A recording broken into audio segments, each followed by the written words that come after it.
আমি তো আগেই রেডি ছিলাম, আমি তো আগেই দেওয়ার জন্য রেডি ছিলাম, তখনও নাইনি।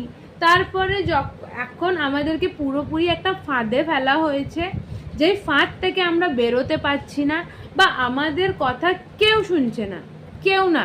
আমরা বিজেপির কিছু লোকের সাথে কথা বলেছি, তারাও বলেছে কি না আপনাদেরকেও টাকা দিতে হবে।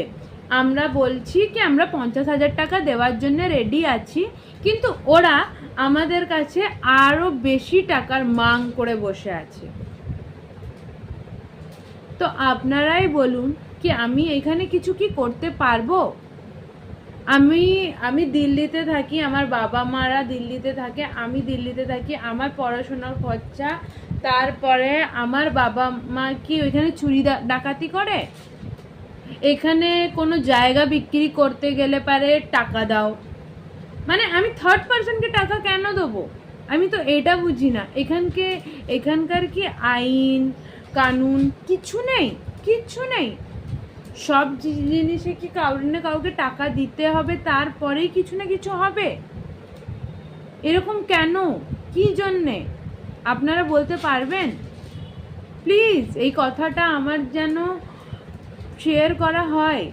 আর আপনাদেরকে আমি ভিডিও দেখাবো, আমাদের যে জায়গাটা ঘেরা ছিল ওই জায়গাটা এখন কি অবস্থা, পুরো মাঠ করে দিয়েছে।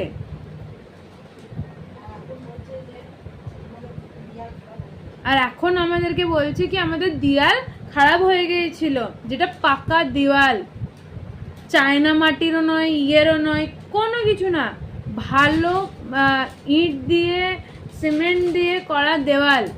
প্রথমে ওরা এখানে কুড়ো ফেলতো, যখন কুড়ো ফেলার জন্য বারণ করতে বলা হলো তখন ওরা আমার মায়ের উপরে চেপে পড়লো, তখন ওরা পুরো পাড়ার লোক আমার মায়ের উপরে গালাগাল মারতে পর্যন্ত চলে এলো।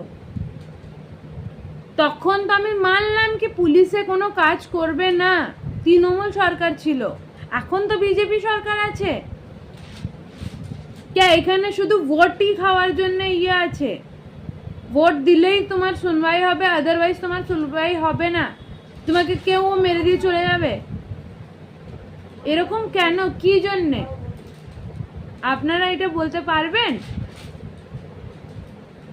আমি এই বোলপুর শান্তিনিকেতন একটা ভালো প্লেস, যেখানে এত কিছু হচ্ছে, আর এতদিন আমাকে এই ভিডিও করার জন্য জাস্ট বারণ করা হয়েছে কি না কিছু করা হবে না। এখন আমাদেরকে পুলিশ স্টেশন পর্যন্ত যেতে